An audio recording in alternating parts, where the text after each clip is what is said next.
Hi Sally, this is Martin, and I'm planning on giving you a bit of a demonstration here of how the junior player membership and registration would take place.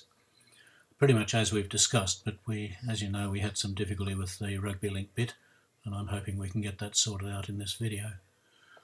I guess the first step is that we would send out an email to people who were registered last year, and here you can see I've received the email.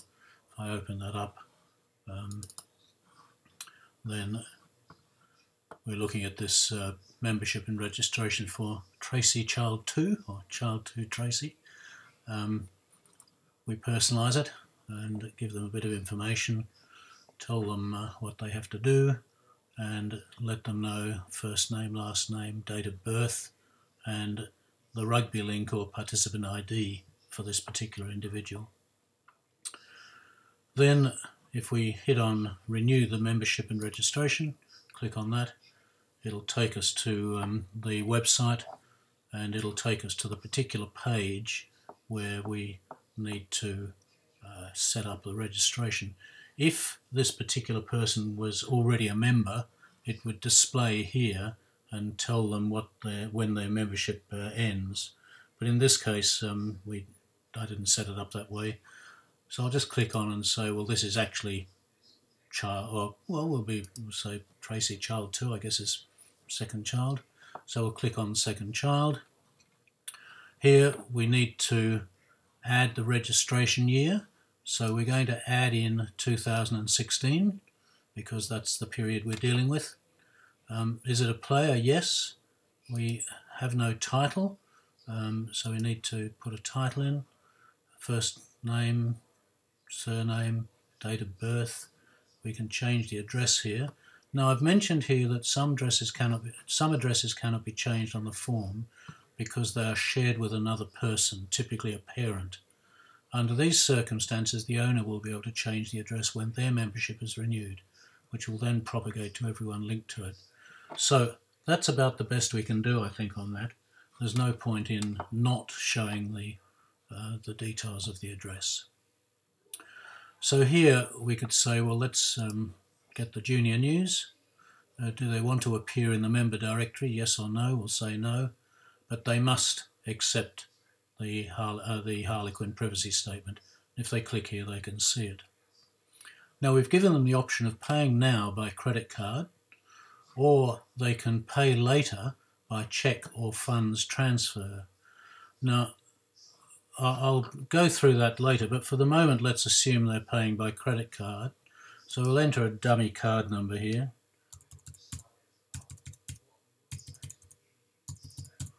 And a security code. I think the month needs to be greater than the current year or current month. And then we could change the billing address if we want to, but it's pretty irrelevant. So we'll now confirm the contribution. That gives them the opportunity to have a look and see what they've entered. So they can scroll down here, and if they want, they can go back or they can make the contribution. So if they make that contribution, then it will go away to the payment gateway. You can hear it's sent us sent me an email note. I'll tell you about that in a moment. It's also sent another email, which is a subscription confirmation request.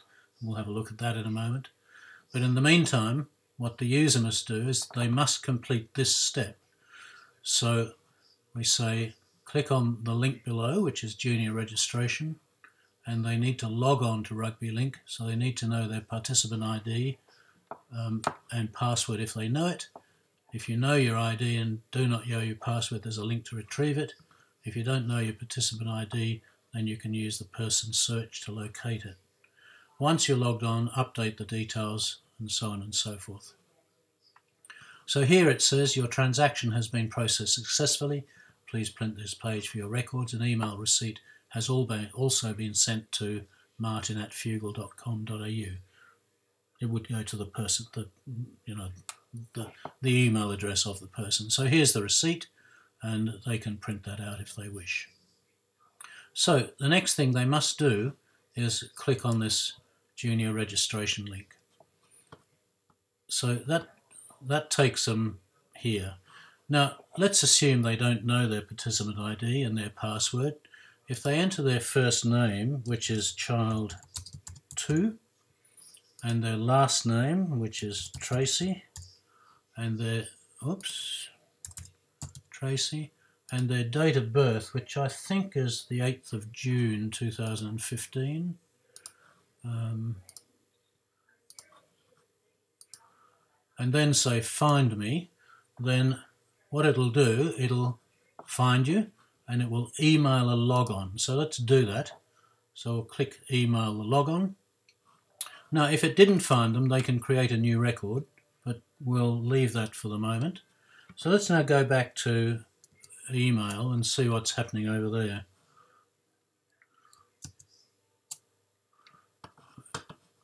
Well, let's get to the email. Right. So we've got a few things here. First of all, we had that subscription confirmation request. So it says that's pending subscription to the Junior News mailing list, and they have to click to confirm that. So we won't worry about that for the moment. That's a separate matter. They've then got a receipt for their payment, and it gives them all of the details. I've then received an update about what they've done. Now we could send that to you, or we could send it to anyone we want, but that's confirmation that someone has just logged on. And now we've got the Rugby Link detail. So we've got their logon ID, which is their participant code, and we've got their password, 874810. So if we now go back to here, we can enter their participant ID, which is 2871610, and their password is 87481810, and we can now log on. Ha! We're still having the same trouble. It seems to me that I get the right link and then it sort of bombs out. So let me just go to that actual link from my account, and I'll show you what's happening, and we'll still get this sort of sorted out in a moment. So if we go to the sign up form and we go to this preview, then if we enter 2871610 and the password, which is 874810, and log in, then we go to this page. They're taken to this page.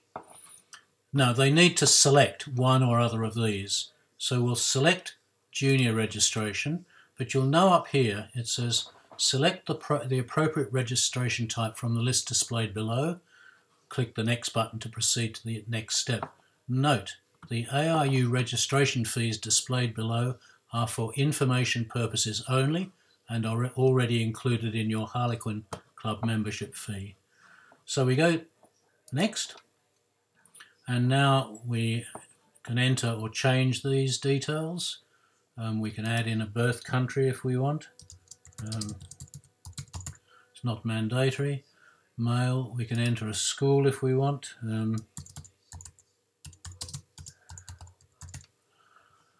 And if you want, you can enter this sort of stuff. Do you identify as an Aboriginal or Torres Strait Islander? Now, your address details you need to enter.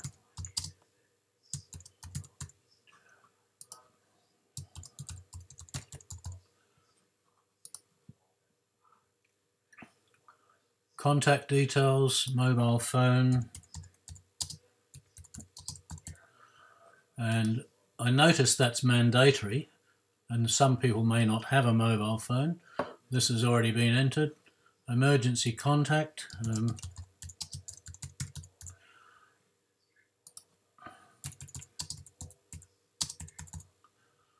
And then next. Isn't that interesting? Rugby Link has crapped out. I wonder why. Hit next again. Okay, this time it hasn't crapped out. So it says the online registration form is in test mode, which is good stuff. It tells us what the terms and conditions are. They have to accept them, and then go next. And this is interesting. I thought I'd set this so that it didn't provide for online credit payment, so that we need to take that off. As I say, I thought I'd already done that, but offline payment means your fee is included in the Harlequin membership and so on. So then they submit and say OK, and blah blah blah blah blah, and that's sort of done, and they can return to the home process. So if we now look at, say, the registrations, if we go here and log in, I'll log in as me. And by the way, you'll notice in a moment that we get confirmation. Someone gets confirmation of the registration, which would be you, Sally. So now here, if we look at the, we go to the person list and pick up